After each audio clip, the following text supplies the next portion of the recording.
Assalamualaikum warahmatullahi wabarakatuh.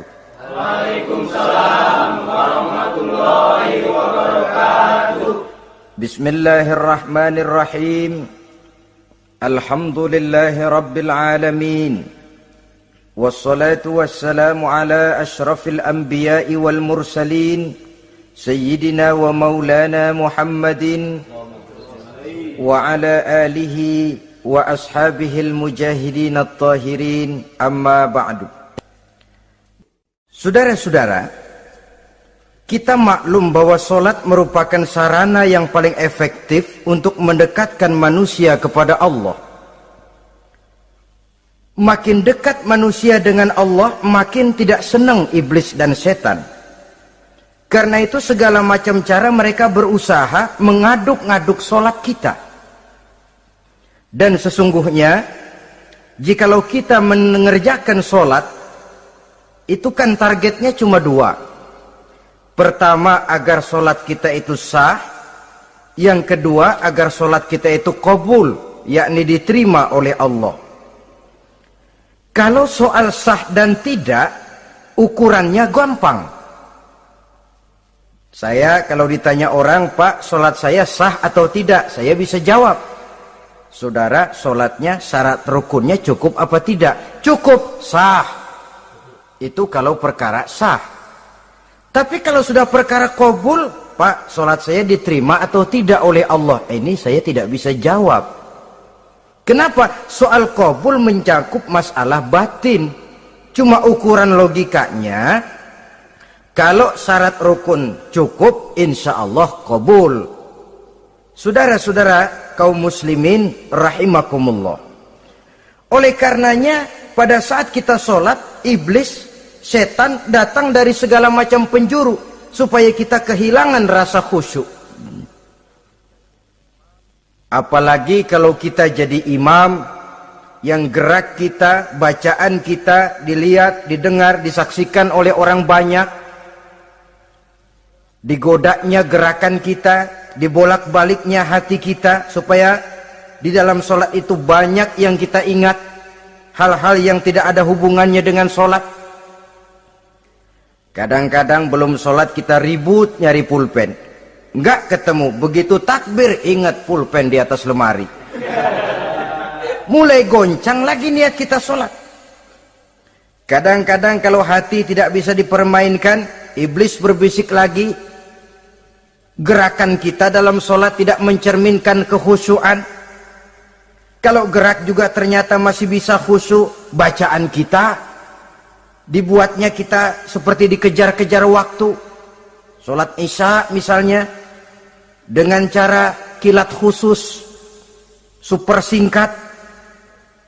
Saya katakan tadi, apalagi kalau kita jadi imam, iblis mudah mendatangkan penyakit riya. Karena mengimami orang banyak,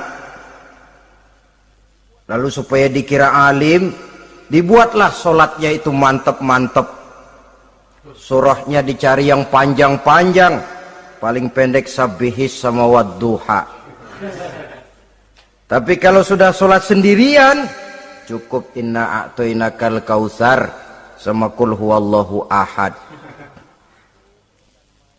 Kayaknya khusyuk bukan main. Kalau imam, bahasanya dipaseh-pasehin kayak orang 16 tahun di Mekah.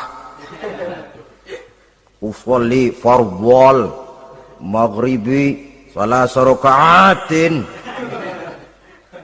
Saudara-saudara kaum muslimin yang berbahagia, oleh karena solat merupakan sarana yang paling efektif untuk mendekatkan diri dengan Allah, maka orang yang khusyuk di dalam solatnya merupakan musuh utama daripada iblis.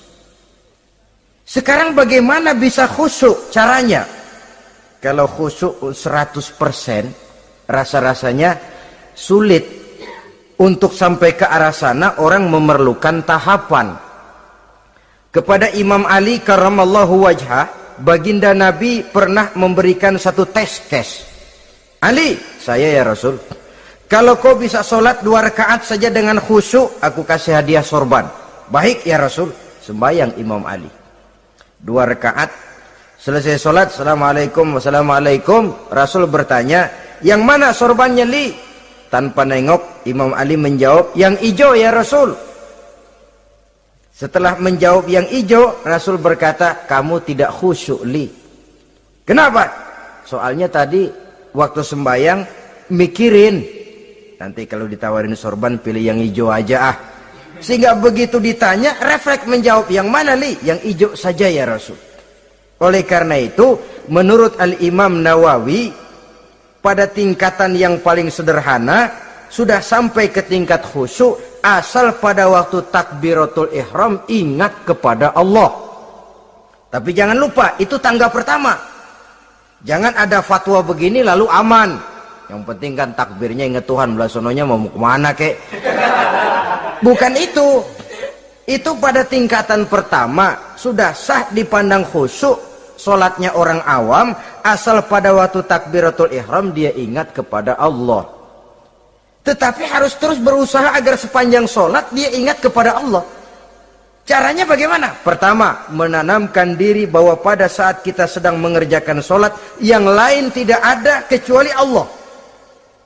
Yang kedua, berusaha memahami apa yang kita baca, sehingga pada saat kita sujud, subhana rabbiyal a'la wa bihamdi, terbayang kemahasucian Allah, kemahatinggian Allah, sehingga hati tidak mengembara, mulut berucap, hati mengikuti apa yang diucapkan. Yang kadang-kadang membuat hati kita jalan-jalan, badan di masjid, badan takbir, badan ruku, tapi hati di pasar, hati di kantor, hati di pabrik. Karena yang kita ucapkan tidak berakar di hati. Yang kita baca kita nggak tahu artinya. Sangat boleh jadi hati lalu mengembara kemana-mana. Jadi untuk menopang kekhusyuan ini, cara yang paling efektif, pertama, tidak ada yang lain pada waktu kita sholat kecuali Allah. Yang kedua, berusaha memahami apa yang kita baca. Dikala kita sujud dikala kita duduk di antara 2 sujud, Rabbighfirli, ya Allah ampuni dosa saya, warhamni, kasihani saya, dan selanjutnya. Mulut membaca, hati mengikuti. Dengan mengikuti, hati tidak terlalu mengembara, ada tempat dia kembali. Saudara-saudara kaum muslimin rahimakumullah. Itu yang kelima. Yang keenam, yang menjadi musuh iblis, mukminun nasih, orang mukmin yang suka memberikan nasihat, orang mukmin yang suka memberikan petunjuk, termasuk juru-juru dakwah, para mubaligh, itu merupakan musuh utama iblis.